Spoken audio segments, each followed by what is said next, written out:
Assalomu alaykum ustozlar, abituriyentlar, sizlar bilan tuzlar gidroliz mavzusini o'tamiz hozir. Bitta ikkita, oltita ekan, bitta ikkita emas, oltita fakt bo'ladi. O'sha narsani qo'ldan kelgancha tushuntirib berishga harakat qilaman. Shu bilan men bemalol dissosiyalanishning tuzlar gidrolizi qismini to'liq tushuna olasizlar. Ya'ni dissosiyalanish bilan tuzlar gidrolizi o'zi boshqa narsalar. Men ham sal qol adashib ketishimga. Nimaga o'xshash? Chunki dissosiyalanishda ham yaxshilab e'tibor berib turinglar. Dissosiyalanishda ham kation bor, anion bor. Gidrolizda ham kation bor, anion bor. Lekin dissosiyalanish umuman boshqa narsa, tuzlar gidrolizi umuman boshqa narsa. Hozir tuzlar gidrolizini tushuntirib beraman. O'zi dissosiyalanishga bir nima qilsak, urg'u bera olaylik-da. Dissosiyalanish aynan tuzli dissosiyalanish emasdi yoki aynan asosda yoki kislotani dissosiyalanishi emasdi.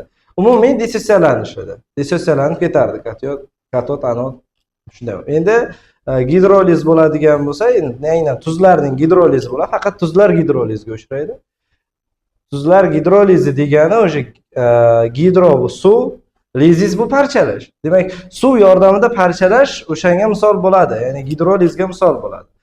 Biron bir tuzga, avvalambor tuz nimaligini bilib olaylik. Tuz bu kislota qoldig'i bilan qaysidir elementlar birikishidan hosil bo'lgan, asoslarda qoldig'ini birikishidan hosil bo'lgan desak ham bo'ladi. Misol uchun bir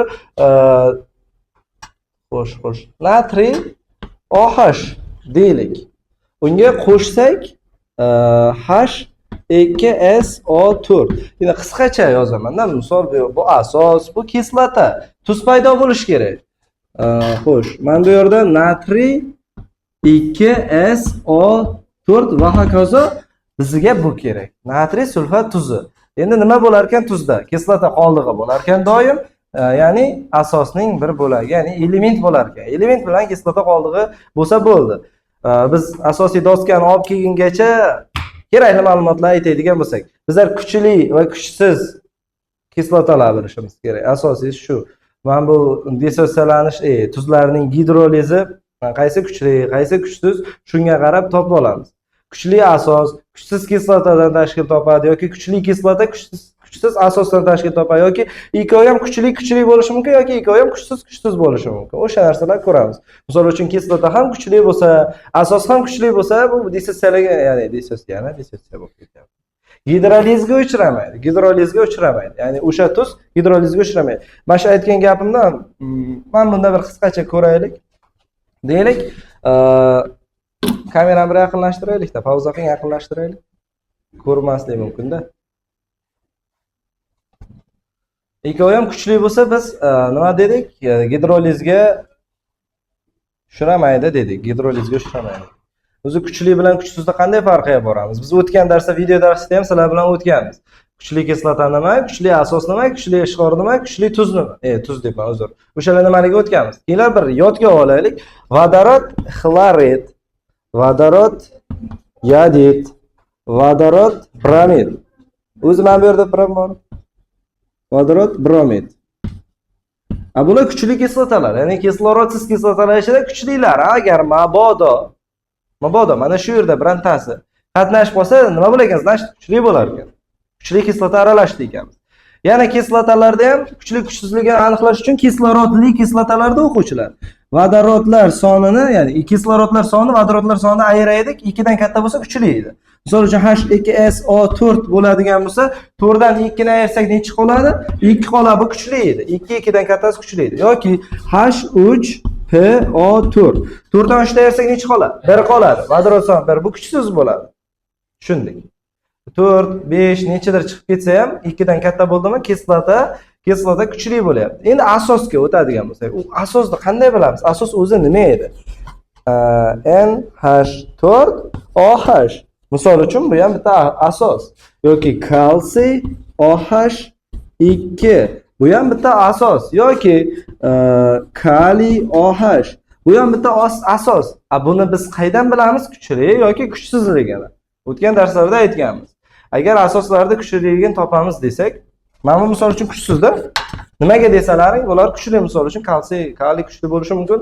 Hozir aytaman. Birinchi va ikkinchi ishqoriy va ishqoriy yer metallari, ikkinchidan berilliy va magniydan tashqari barchasi kuchli bo'ladi. Birinchi, ikkinchi. Misol, xo'sh. Bir boshdan keladigan bo'lsak, litiy, natriy, kaliy, rubidiy, siziy, fransiy.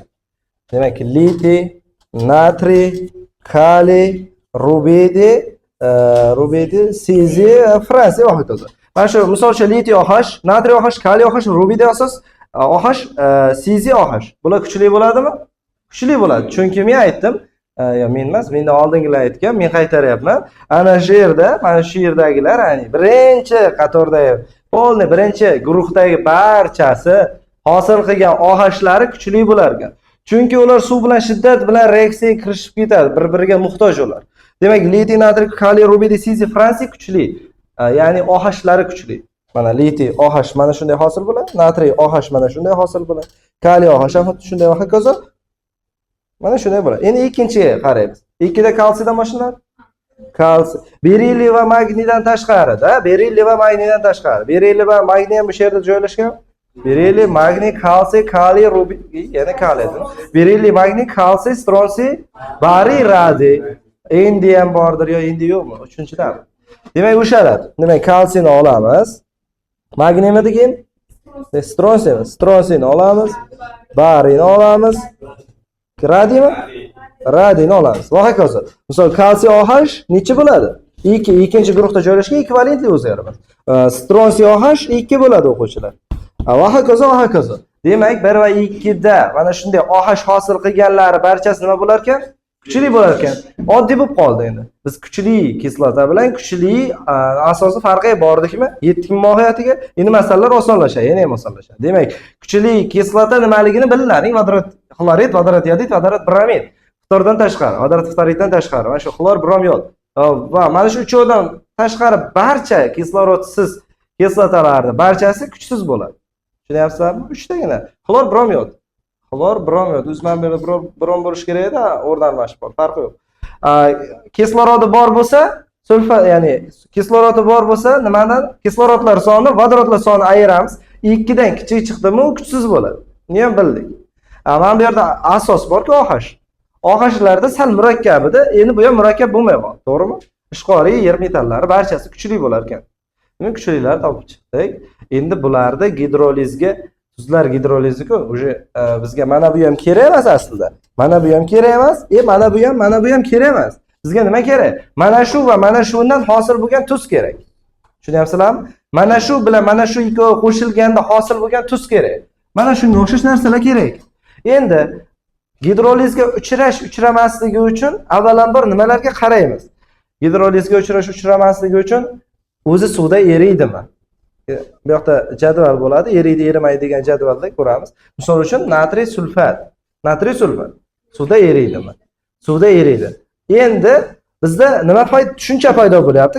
Suvda erirkan mana shu tuz, demak, gidrolizga uchrashi mumkin, uchraydi emas. Uchrashi mumkin. Uchrashi mumkin. Nima uchun mumkin deyapman? Hozir uni ham tushuntirib beraman. Qaranglar.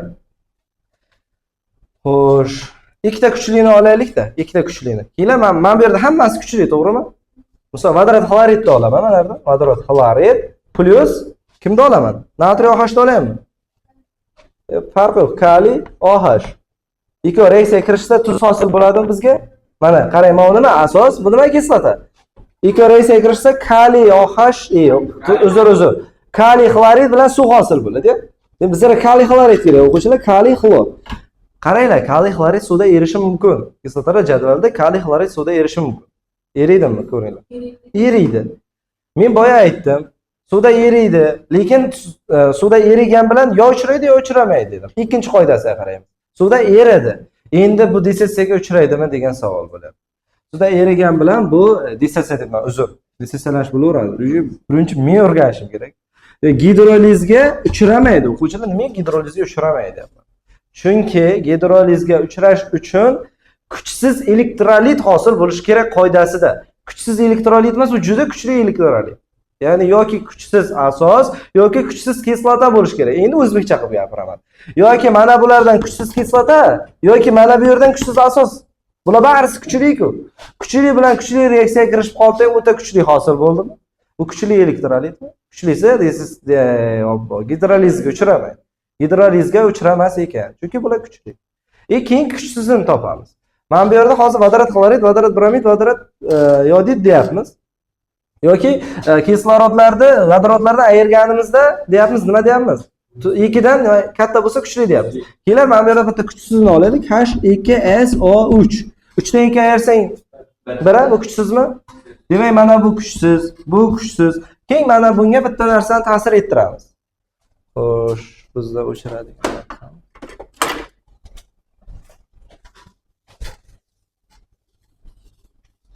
Ovoz juda ham yeto borayotgan bo'lsa kerak. Qanday qilsak bo'ladi? Xo'sh, mana bu yerga yozamiz biz. Qayerga yozamiz? Mana H2SO3 ni olamiz dedik. H2SO3. Unga qo'shamiz. Xohlasang kuchli qo'sh, xohlasang kuchsiz. Farq yo'q. Любой bittasini qo'shay. Stronsiy OH, kalsiy OH qo'shaylik mana. Kalsiy OH. Bu yerda kalsiy OH kuchli, to'g'rimi? Bu yerda mana H2SO3 kuchsiz kislota. Ikki qo'shilgandan keyin kalsiy SO3 hosil bo'ladi. Kalsiy SO3. Ikkovi ham ikki variantli bo'lgani uchun hech qanday qisqarmaydi. E'tibor beringlar o'quvchilar. Mana bu kuchsiz kislota. Mana bu kuchli asos.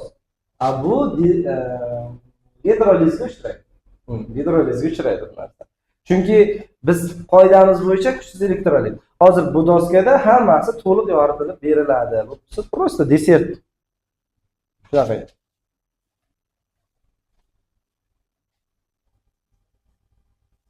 Demak, bu yerda hozir ko'p bala narsani ko'rib vahma qilib yubormaydi.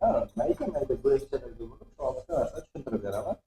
Tushuntirayotgan paytda uni o'sha fokusni bitta joyga qaratish. Misol uchun men buni katyon tushuntiraman. Shu yerga qarasa, men bundan qarab qo'rqib ketmaydi. Shu oddiy narsalar bular. Keyin mana shu o'zi tuzlar gidrolizi nima? Yana bir boshdan asta-asta mana mayda-maydadan kattalashtirib boramiz. Katyon va anion. O'zi tuz nimadan tashkil topgan bo'ladi? Katyon, anionni tashkil topgan bo'ladi. Keyin shu so'zimizda sifati bilan birdan yozib ketamiz. Yozgan ekanmiz. Mana bu katyonga o'zi NH4 katyoni xlor anion bo'ladi. Keyinchalik, to'g'rimi? Parchalanib kelsa mana NH4 katyoni xlor anion.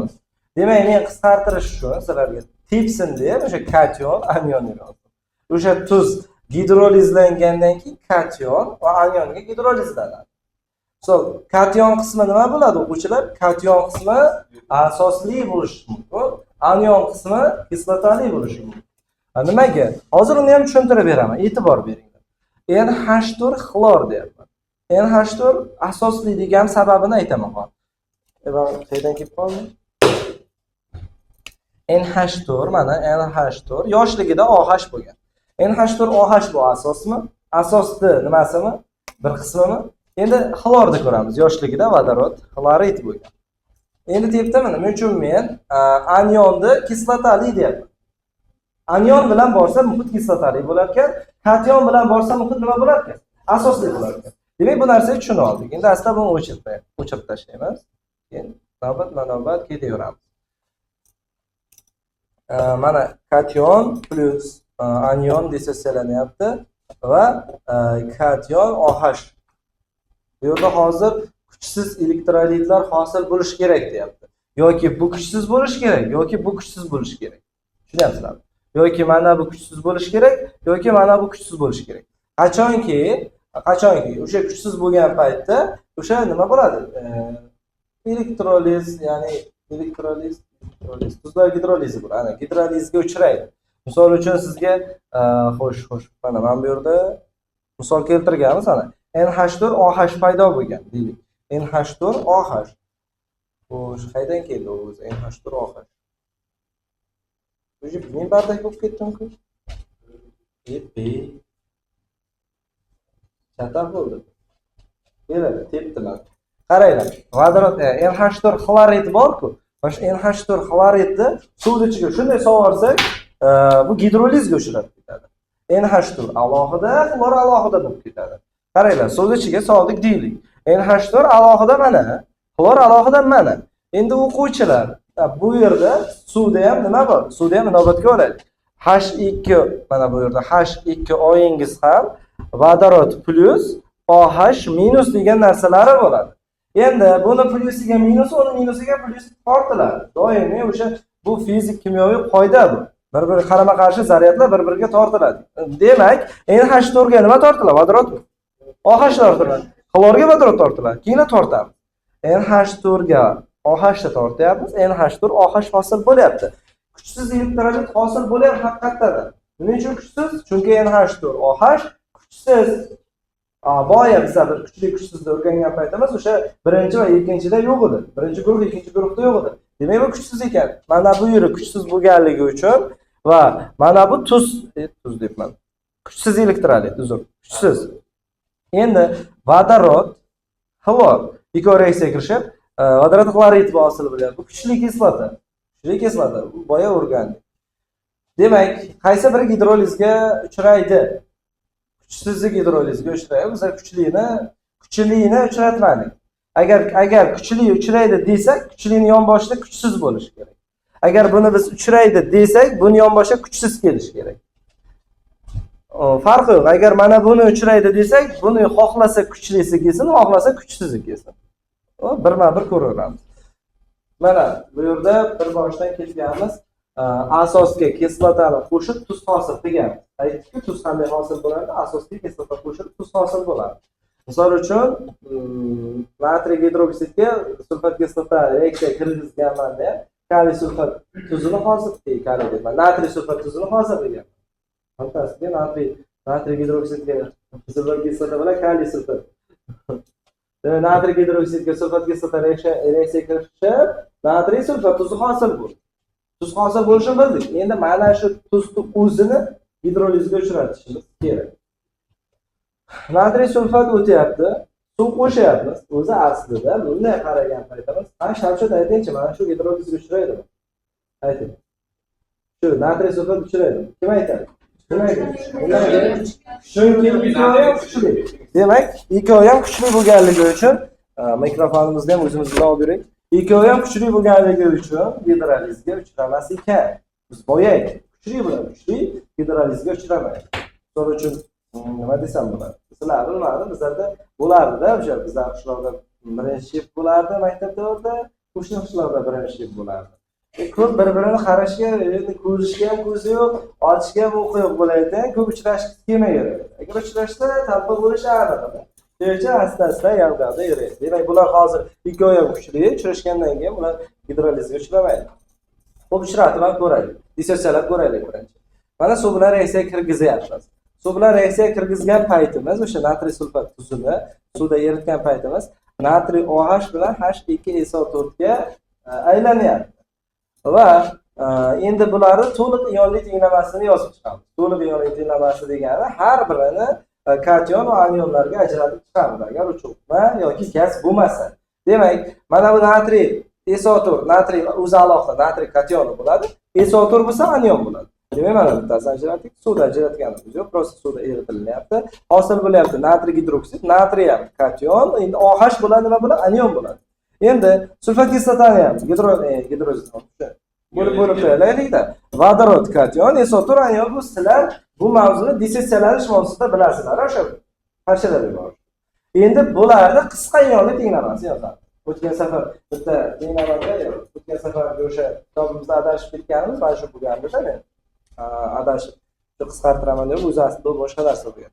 Qisqa ionli tenglamasi qanday yoziladi? O'shalar mana bu yoqda bilan mana bu yoqda bir xil bo'lgan narsalar o'chirib tayyorlaymiz. Natriy bu yoqda bor, bu yoqda ham bormi? Bor, demak o'chirib yuboramiz. SO4 bu yoqda bor, bu yoqda bormi yo'qmi? Bor, demak SO4lar o'chirib. Suv bu yoqda bor, yoqda yo'q ekan. Demak OH vodorod bu yoqda yo'q ekan. Demak men suvni olaman va vodorodga OH ga bo'laman. Endi bu yerda H ni qiymati 7 bo'ladi. O'shalar H ni qiymati 7. Chunki suvni o'zida H ni qiymat deyarli farq qilmaydi.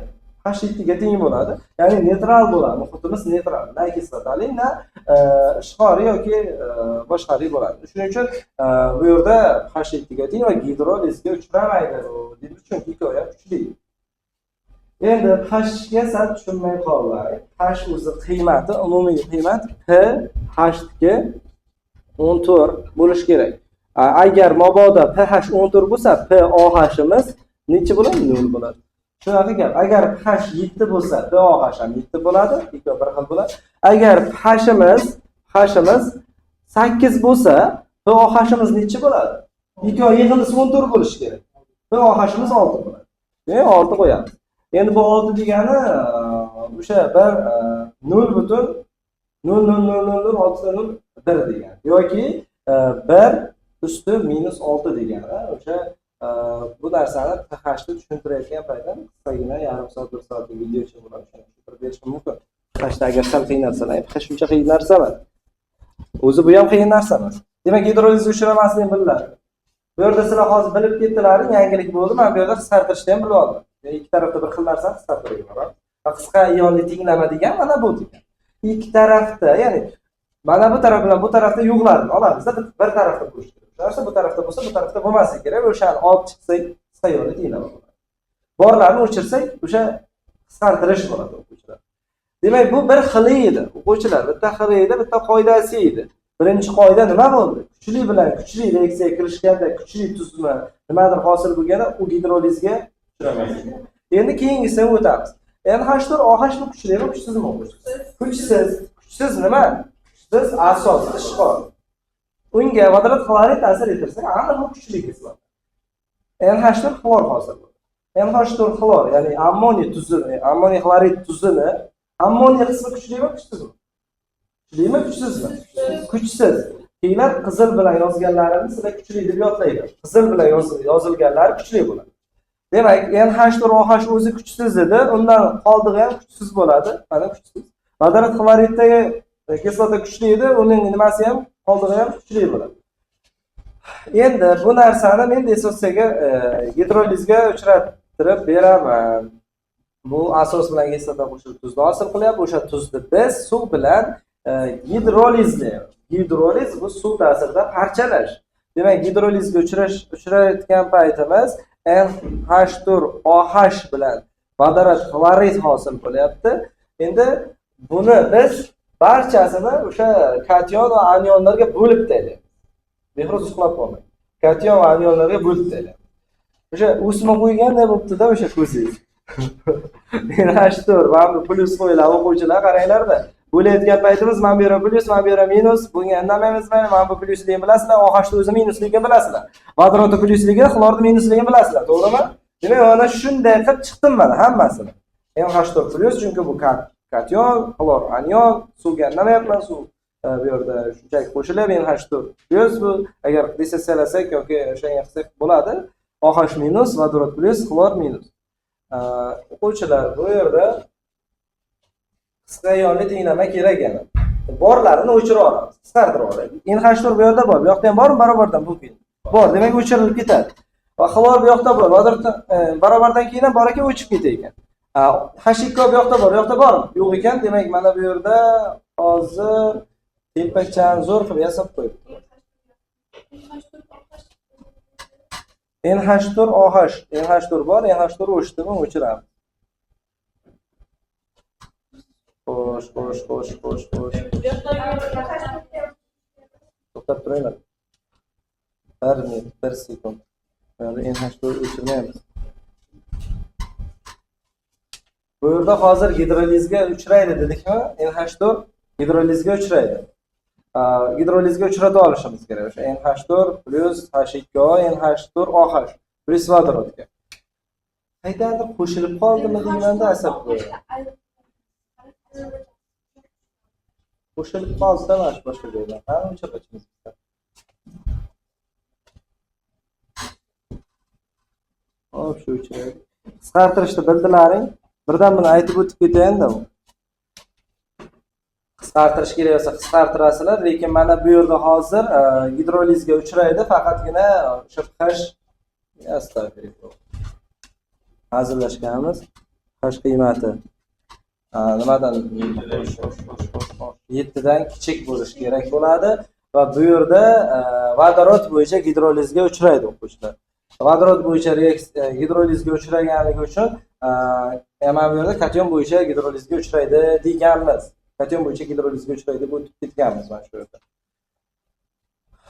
Keyingi xilimiz, qani keyingi xil. Yana chalib ketdi, mana bu yerda.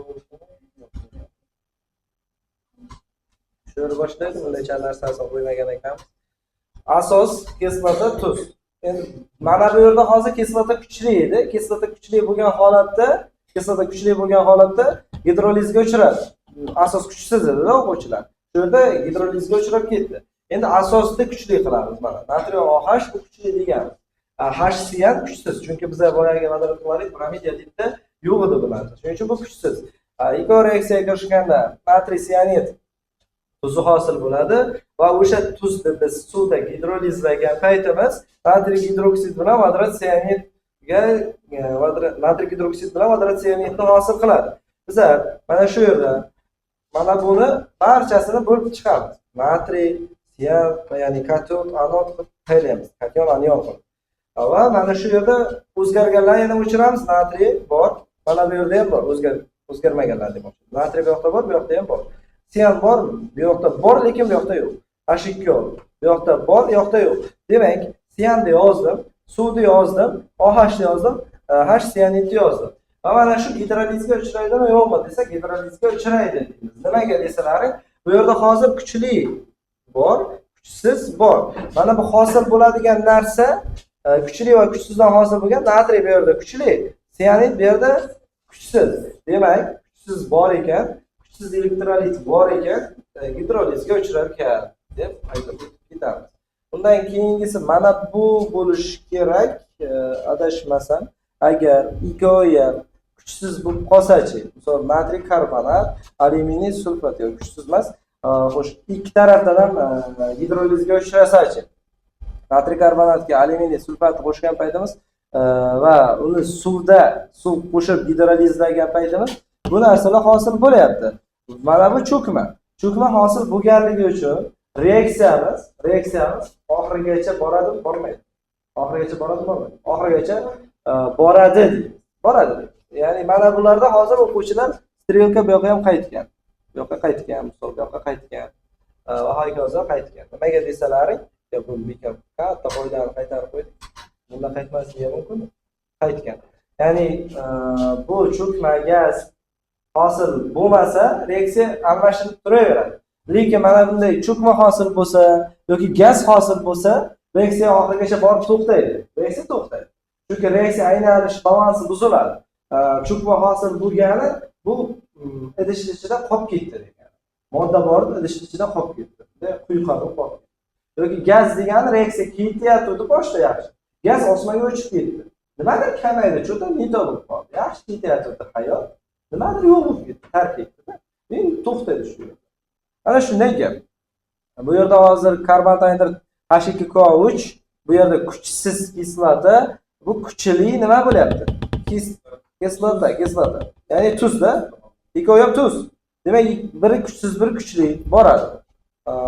Mana bularni yozganmiz, kalsiy nitridi va suv, kalsiy gidroksidi, ammiak, bu va hokazo, bular ham shunday. Hozir yo'q-yo'qlarni o'rgataman, mana bunga bir qaraylik. H3COONH4 va suv reaksiya, ya'ni gidrolizlagan paytimiz bu yerda mana shu narsalar hosil bo'lyapti. O'quvchilar, buni mana bu tarafi ham kuchsiz, mana bu tarafi ham kuchsiz. Ikki taraf ham kuchsiz bo'lganligi uchun savol tug'iladi. Gidrolizga uchraydimi, yo'qmi? Kim aytadi?